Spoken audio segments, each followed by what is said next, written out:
بسم اللہ الرحمن الرحیم، الصلاۃ والسلام علیکہ رسول اللہ وعلی آلہ وصحبہ یا حبیب اللہ۔ آج الحمدللہ ہماری گروپ کی بسیں زیارتوں پر روانہ ہوئی۔ ہم نے جو مختلف زیارتیں کی ان کو ایک سمرائز کر کے ایک چھوٹے سے کلپ میں بھیج رہا ہوں۔ سب سے پہلے الحمدللہ ہماری ہوٹل سے قافلہ روانہ ہوا تو اس نے جاتے ہوئے مدینہ طیبہ کے فضائل سنے، مدینہ طیبہ پر نیکی کا اجر کیا ہے یہ سنایا گیا، مدینہ پاک کی مٹی کی کیا فضیلت ہے یہ بتایا گیا۔ پھر ساتھ ہی مسجد اجابہ کی زیارت ہوئی۔ مسجد اجابہ کی فضیلت کو سننے کے بعد ہم جب اندر کی طرف آئے تو وہاں مسجد امام بخاری کی زیارت ہوئی، مسجد عثمان غنی رضی اللہ تعالیٰ عنہ، مسجد عمر فاروق، پھر مسجد غمامہ یعنی بادلوں والی مسجد، اور اس کے ساتھ ہی مسجد علی اور مسجد ابو بکر کی زیارت کی۔ اس کے بعد ہم سوق بلال کی طرف چلے تو وہاں مسجد بلال جو تعمیر ہوئی ہے، مسجد بلال تو بعد میں تعمیر ہوئی ہے، البتہ اس واقعے کی جو تاریخ ہے اس کو بیان کیا گیا۔ اس کے بعد مسجد قباء جاتے ہوئے راستے میں مسجد جمعہ کی بھی سرسری زیارت ہوئی، اور رد الشمس کا واقعہ جو پیش آیا مسجد فجر اس کو بھی دیکھا گیا۔ اس کے بعد مسجد قباء پر ہم نے نوافل ادا کیے۔ آپ وہاں جائیں مکہ پاک عمرے کے لیے، یقیناً وہ بھی بہت بڑی سعادت کی بات ہے۔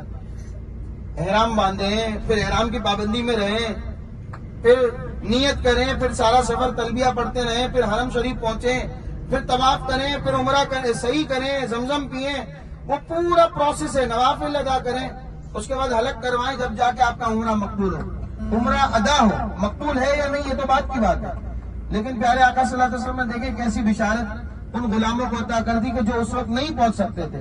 پیارے آقا صلی اللہ علیہ وسلم فرمایا، میری اس مسجد میں آ کر کوئی وضو کر کے 2 رکعت نماز پڑھے، اسے عمرے کا ثواب تو ملے گا ہی ملے گا، مقبول عمرے کا ثواب ملے گا۔ یعنی اس پر اسٹیمپ بھی لگ گئی کہ اسے عمرہ ادا کرنے پر قبولیت کی مہر بھی مل گئی۔ اللہ اکبر۔ تو پیارے آقا صلی اللہ علیہ وسلم کتنے رحیم ہے، کریم ہے۔ اللہ تبارک و تعالیٰ نے انہیں رؤوف الرحیم بنایا ہے، خاص کر امت کے لیے، مؤمنین کے لیے۔ اللہ پاک حضور کی نظر رحمت سے ہم غلاموں کو ہمیشہ مستفید رکھے۔ یہ مسجد قباء ہے، لا تقم فیہ ابدا لمسجد اسس علی التقوی، یہ تقوی پر اس کی بنیاد رکھی گئی۔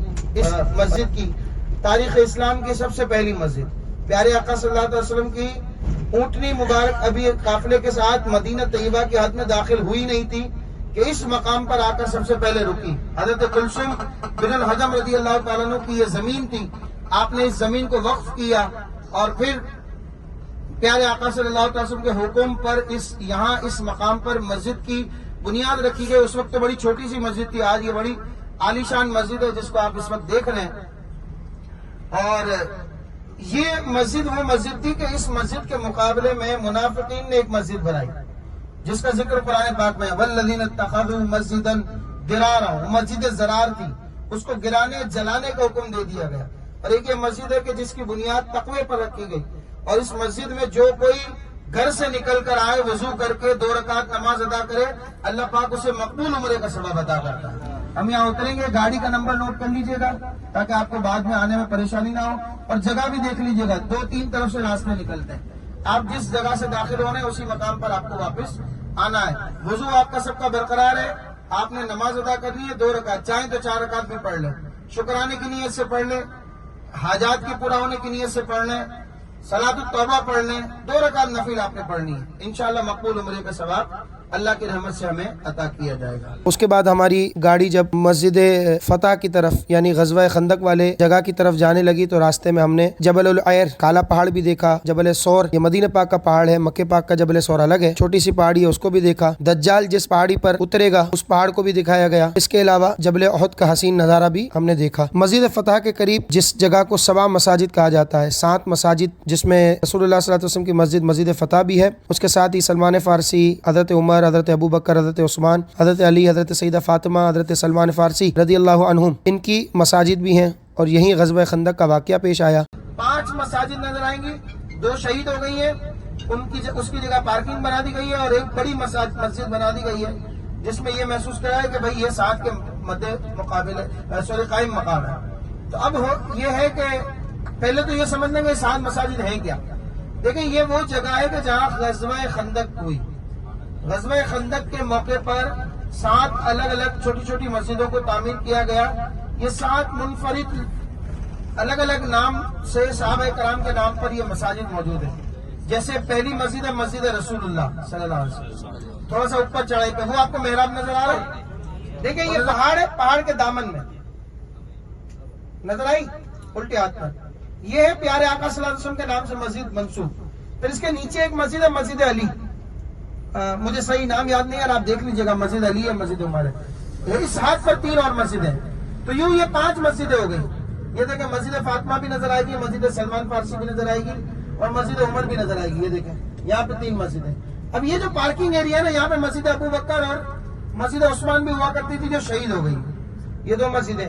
اب ان کی جگہ ایک بڑی مسجد بنا دی گئی ہے. ہم یہاں رکیں گے نہیں, صرف یہاں سے دیکھ لیں. یہ 2 مسجد. آپ بعد میں اگر آپ کو آنا چاہیں تو سبا مساجد کسی کو کہیں گے تو لے آئے گا. آپ اوپر 2 رکعت بھی پڑھیے گا اگر آپ کو موقع ہو تو. اچھا, پھر یہ سبا مساجد کی جگہ بڑی مسجد بنا دی گئی. دیکھیں جامع الخندق اس کا نام رکھا ہے. یہ غزوہ خندق کی جگہ ہے. یہاں پہ خندق کھدی, اس طرف کفار تھے, اس طرف مسلمان تھے. یہ مسلمانوں کے خیمے, اور روڈ کراس کر کے وہاں کفار کا پڑاؤ تھا. اور پھر خندق ہوئی, اور خندق کی وجہ سے جو ہے وہ یہ دیکھیں یہ سیدھے ہاتھ پر ایک مسجد ہے, وہ آگے 2 مسجدیں آپ کو نظر آ رہی ہیں. تو یوں یہ 5 مساجد ہو گئی. تو یہ 5 مساجد ہیں, اور بقیہ جو 2 مساجد تھی وہ اس تعمیری کام میں شہید ہوئی. تو یہ بہت مبارک جگہ ہے. یہاں غزوہ خندق ہوئی. اور اس کا ایک بڑا طویل واقعہ, حضرت جابر والا واقعہ بھی اسی سے مناسبت رکھتا ہے. پیچھے ایک غار ہے, غار سجدہ, جبل سلا پر غار سجدہ موجود ہے. وہاں رسول اللہ صلی اللہ علیہ وسلم نے سجدہ ادا کیا, طویل سجدہ ادا کیا. میں نے خود الحمدللہ اپنی آنکھوں سے وہ جگہ, وہ مقام دیکھی ہے کہ جہاں سجدے کا نشان موجود ہے حضور اکرم صلی اللہ علیہ وسلم. اب وہ جگہ بند کر دی گئی ہے. اب وہ جگہ سے وہ پتھر بھی العیاذ باللہ کسی نے غائب کر دیا, تو کسی نے نکال کر باقاعدہ ٹکڑے پہ. 2009 یا 10 میں مجھے یاد پڑتا ہے, ہم گئے تھے الحمدللہ, اور ایسی خوشبو میں نے کبھی آج تک ایسی خوشبو کہیں کسی مقام پر محسوس نہیں کی. تو وہ خوشبو یہاں محسوس ہوئی. حضرت جابر والا واقعہ جو پیٹ پر پتھر باندھے تھے حضور اکرم صلی اللہ علیہ وسلم نے, اور پھر 1500 لوگوں کی دعوت ہوئی, ایک ہی ہانڈی کے اندر جو ہے وہ کھانا پکایا گیا, اور 1500 لوگ اس سے سیراب ہوئے. یہ سب اسی غزوے سے ریلیٹڈ واقعات ہیں. اس کے بعد ہم نے مسجد قبلتین کا رخ کیا. مسجد قبلتین وہ جگہ ہے کہ جہاں لوگ پیارے آقا صلی اللہ علیہ وسلم میں 10 خوش نصیب صحابہ کو جنت کی بشارت دیتا ہے.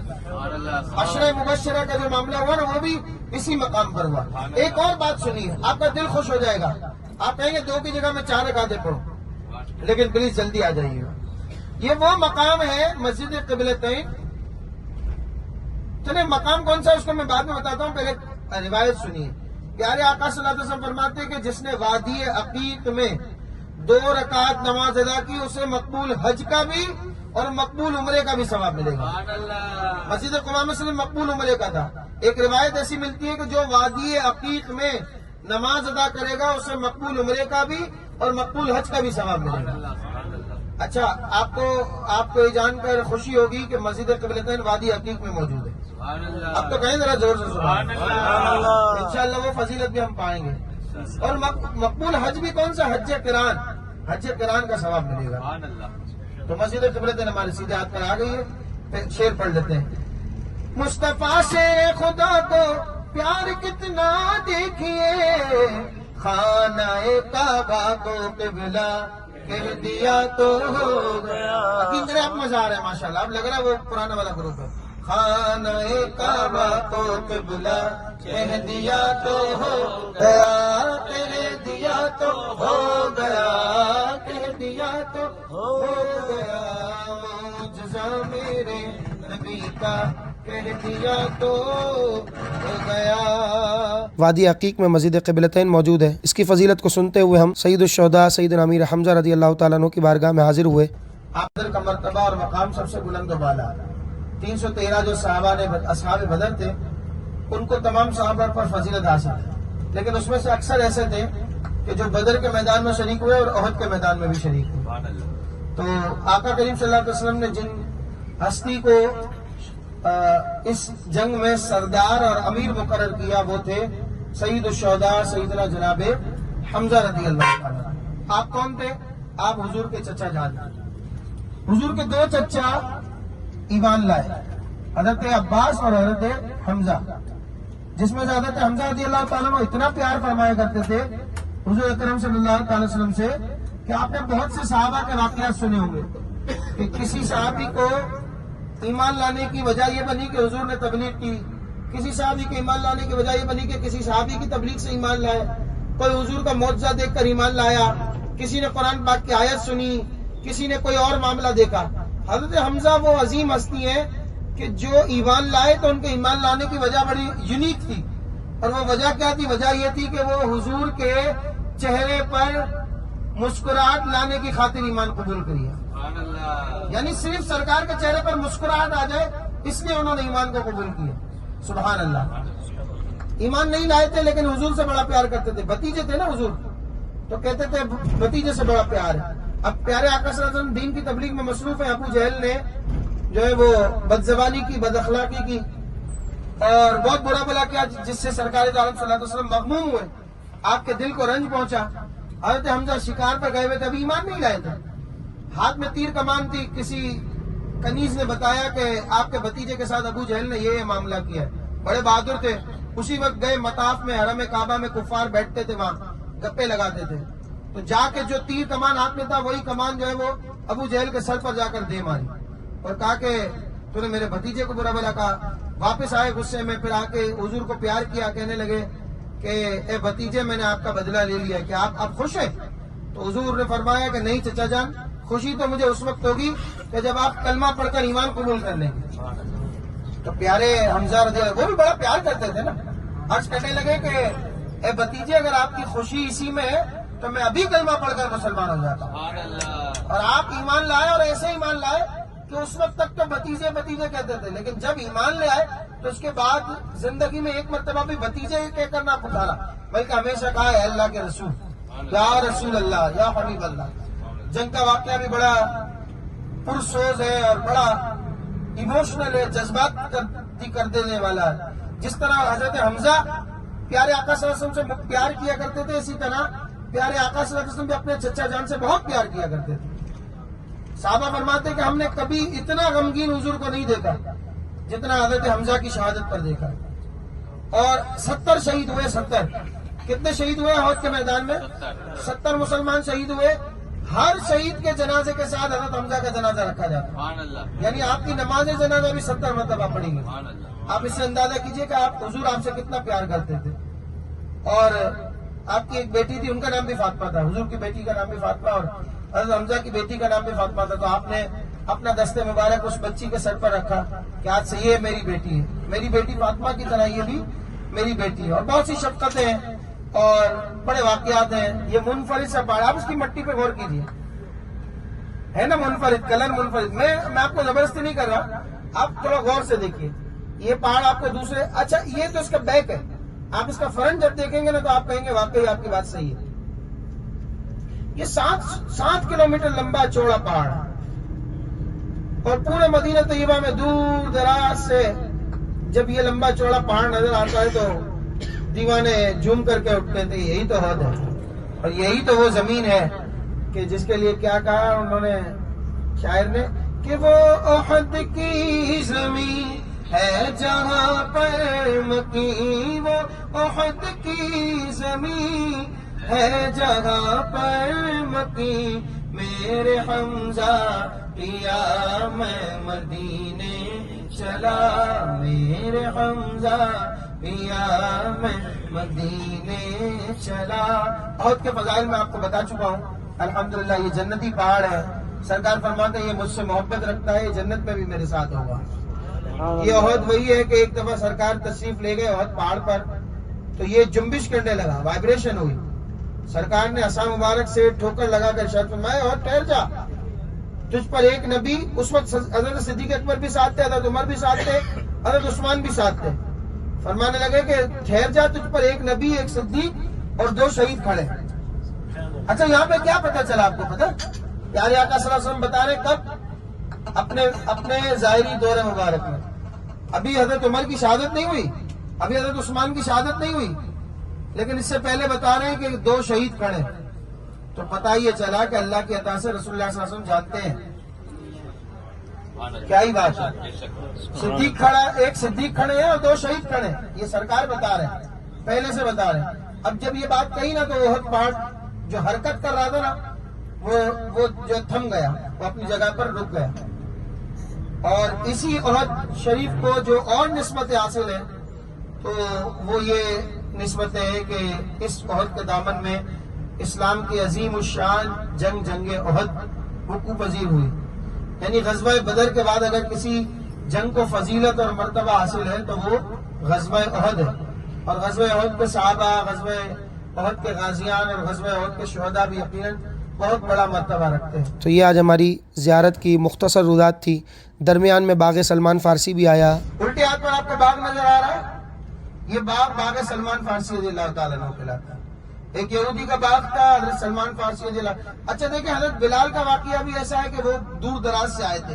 حضرت سلمان فارسی بھی فارس سے آئے تھے، دور دراز سے آئے تو غلامی میں لے لیا گیا. اب غلامی سے آزادی کیسے ملے؟ آقا نے جن کے یہاں غلامی کرتے تھے اس نے شرط رکھ دی کہ بھائی باغ ہے، باغ میں رکھوالی کرو اور اس طریقے سے کرو. اور عجیب سی کنڈیشن رکھی کہ بھائی 1 سال کے اندر یہ سارا معاملہ ہو جانا چاہیے تو تمہیں آزادی ملے گی. اب وہ چاہتے تھے کہ اس غلامی سے آزادی ملے. میں بالکل مختصر آپ کو بتا رہا ہوں. اس باغ میں انہوں نے رسول اللہ صلی اللہ علیہ وسلم کی بارگاہ میں عرض کی کہ رسول اللہ میرے ساتھ ایسا معاملہ ہے. پیارے آقا صلی اللہ علیہ وسلم نے اپنے دست مبارک سے خود کھجور کے بیج اس باغ میں لگائے اور جو پھل 2 سال میں دینا چاہیے وہ 1 سال میں. اور یہاں تک بھی ہوا کہ چند دنوں کے اندر وہ رزلٹ نظر آنا شروع ہو گیا. اور اللہ تبارک و تعالیٰ نے اس کی برکت سے حضرت سلمان فارسی کو اس ظاہری دنیاوی غلامی سے نجات عطا کی. اور پھر سلمان فارسی رضی اللہ تعالیٰ عنہ نے اس جھوٹی اور باطنی غلامی سے آزادی لے کر حقیقی غلامی یعنی رسول اللہ صلی اللہ علیہ وسلم کی غلامی اختیار فرمائی. تو سلمان فارسی رضی اللہ تعالیٰ عنہ کے باغ سے یہ منسوب باغ آج بھی موجود ہے. درمیان میں بیر خاتم کے حوالے سے بھی بتایا گیا، بیر عرس بھی بتایا گیا، سنیت الوداع کا مقام بھی آیا، اور بیر روما جو حضرت عثمان غنی رضی اللہ تعالیٰ عنہ کا باغ تھا، کنواں خریدا گیا تھا، اس جگہ کو بھی بتایا گیا. 1-2 زیارات جو اس مرتبہ نہیں ہو سکی اس میں حضرت عروہ بن زبیر رضی اللہ تعالیٰ عنہ کا مکان بھی راستے میں آتا ہے. غالباً جو ہے وہ اس جگہ کو اب ختم کر دیا گیا ہے. اس کے علاوہ کئی ایک زیارتیں ہیں جو مدینہ طیبہ رضی اللہ تعالیٰ مدینہ طیبہ زادہ اللہ وشرفہا کی رونقوں میں مزید اضافہ کرتی ہیں. اور میں یہ سمجھتا ہوں کہ اگر بندہ یہاں سالوں بھی رہے تب بھی تمام زیارات سے مستفید نہیں ہو سکتا. اللہ پاک نے زیارات کے حوالے سے اس سرزمین کو ایسا زرخیز بنایا ہے. مجھے ایک واقعہ یاد آ رہا ہے، میں ضمناً وہ سنا دیتا ہوں. مدینہ پاک کی ہر شے کا ادب ہے، ہر شے کا ادب ہے. کبھی کبھی ایسا ہوتا ہے کہ ہماری زبان سے کوئی ایسی بات نکل جاتی ہے کہ جو طبیعت کو اچھی محسوس نہیں ہوتی یا مزاج کے مطابق نہیں ہوتی. تو ہمارے لیے یہ ہوتا ہے کہ ہم چونکہ بشری تقاضے ہیں تو ہم اپنی زبان سے بھی کچھ نہ کچھ نکال دیتے ہیں. تو کوشش کرنا چاہیے کہ ہمیشہ خاص کر مکہ پاک میں ہوں اور مدینہ پاک میں ہوں تو اپنی زبان کا اچھا اور جو ہے وہ صحیح استعمال کریں. اس سے یہ کہ اللہ پاک ہمیں مصائب اور آلام سے محفوظ رکھے گا انشاءاللہ. آپ کو قدر خیال آیا ہے کہ کاش آج یہ کھانے کی چیز مل جائے. اللہ پاک نے وہ نعمت فوراً سامنے رکھ دی، یعنی کچھ ہی دیر میں آپ کو وہ نظر آنا شروع ہوگی. اور اس بس میں موجود کئی لوگ اس بات کی گواہی بھی دیں گے کہ ایسا ہوتا ہے. جو کہتے ہیں واقعی ایسا ہوتا ہے، ذرا بابا سے بلند کہے سبحان اللہ. واقعی ایسا ہوتا ہے. اور میں آپ کو 2-3 دن پہلے کی ایک مثال بتاؤں. ہم ایک جگہ دعوت میں جا رہے تھے کھانا کھانے، تو انہوں نے ہمیں جس جگہ مقام پر بلایا نا تو انہوں نے کہا کہ یار چونکہ کھانا میری طرف ہے تو ٹیکسی بھی میں ہی دوں گا. اب انہوں نے ٹیکسی کی رقم ادا کی. اب ٹیکسی کی رقم انہوں نے زیادہ دے دی. اب ہم ان سے واٹس ایپ پر رابطے میں تھے تو ہم ایک جگہ پہنچے تو وہ غلط لوکیشن تھی. ہم پہنچ گئے، ان کی زبان سے نکلا کہ بھائی جتنے پیسے دیے اتنے خرچ کر کے ہی نہیں آ جانا لوکیشن میں، اب دوسری لوکیشن پر آؤ. آپ یقین کریں ہم دوسری سے تیسری لوکیشن پر پہنچے، تیسری سے چوتھی ٹیکسی ہم نے تبدیل کی اور وہ پیسے پورے ہو گئے. اب ہوا الٹ. لیکن میرے بتانے کا مقصد صرف اور صرف یہ ہے کہ یہاں زبان کا بڑا احتیاطی طور پر استعمال کرنا چاہیے. کب کس جگہ کس مقام پر ہم سے کچھ زبان سے ادا ہو جائے نا، اور یہاں کا ادب بھی بڑا لازم ہے. آخر میں ایک بات میں بھی یہ عرض کر دوں کہ ہم زیارتوں پر جاتے کیوں ہیں، اس بات کو بھی ذہن نشین رکھ لیجئے. الحمدللہ اللہ تبارک و تعالیٰ نے ہم سب کو یہ ذہن عطا کیا ہے، یہ شعور دیا ہے کہ ہم مقامات مقدسہ کی تلاش میں ایک جگہ سے دوسری جگہ پر جاتے ہیں. بس دل یہ ہوتا ہے، ذہن یہ ہوتا ہے کہ اللہ پاک یہ برکتیں ہمیں عطا کر دے، کیونکہ اللہ تبارک و تعالیٰ تو اپنے شائن شان موجود ہے. ہم پاکستان میں بھی ہوں، اللہ سے دعا کریں تو ہمارا ایمان ہے اجیب دعوت الداعی اذا دعان، کہ وہ ہماری پکار کو سنتا ہے. لیکن دور دراز کا سفر طے کر کے جب ہم آتے ہیں کسی مقام پر تو ہمارا مقصد یہی ہوتا ہے کہ اللہ تبارک و تعالی ہماری دعاؤں کو سننے میں اپنے شاہ نشان جلدی فرماتا ہے اور ان مقامات مقدسہ کی برکات حاصل ہوتی ہیں۔ اسی طریقے سے یہ اللہ کی نشانیاں ہیں۔ آپ سوچئے ان الصفا والمروہ من شعائر اللہ، کہ صفا اور مروہ اللہ کی نشانیاں ہیں، اور ومن یعظم شعائر اللہ فانھا من تقوی القلوب، جسے اللہ تبارک و تعالیٰ کی نشانیوں کی تعظیم کرنا مل جائے اللہ پاک اسے دلوں کا تقوی عطا کر دیتا ہے۔ صفا مروہ پر اگر ہم غور کریں تو یہ پہاڑیاں ہی ہیں۔ واتخذوا من مقام ابراہیم مصلی، مقام ابراہیم بھی ایک پتھر ہی ہے، لیکن اللہ پاک نے اسے نماز کی جگہ بنا دیا۔ کسی کو صفا مروہ کی صحیح کرنے والے کو رہتی دنیا تک لازم کر دیا کہ جو عمرہ کے لیے آئے گا وہ یہاں دوڑے گا، جبکہ اللہ کی ولیہ صرف ایک مرتبہ دوڑی ہیں۔ اللہ کی ولیہ کے قدم کے نشان لگیں زندگی میں ایک بار تو اللہ پاک اسے اتنا معتبر بنا دے کہ جو اس کی تعظیم کرے اسے دلوں کا تقوی ملے۔ تو آپ سوچئے کہ جسے اللہ تبارک و تعالیٰ نے جس مقام کو یہ شرف عطا کیا ہو کہ وہاں نبی کے ولی کے نہیں، نبی کا مقام بہت بڑا ہوتا ہے، اور نبیوں کے نبی سید الانبیاء ان کا مقام تو کیا ہی کہنے، اور ان کے صرف قدم نہیں بلکہ بار بار جسم اقدس لگا ہو اور بار بار وہاں آنا جانا ہو تو اس مقام کی کیا فضیلت اور کیا مراتب ہوں گے۔ بس انہی مقامات مقدسہ کے برکات اور ان مقامات مقدسہ کے فیوز لینے کی تلاش میں ہم اتنی دور دراز سے سفر کر کے آتے ہیں۔ اللہ پاک ہمیشہ ہمیں یہ ان سفر سے حصہ وافر عطا فرمائے، آمین بجاہ سید المرسلین صلی اللہ تعالی علیہ وسلم۔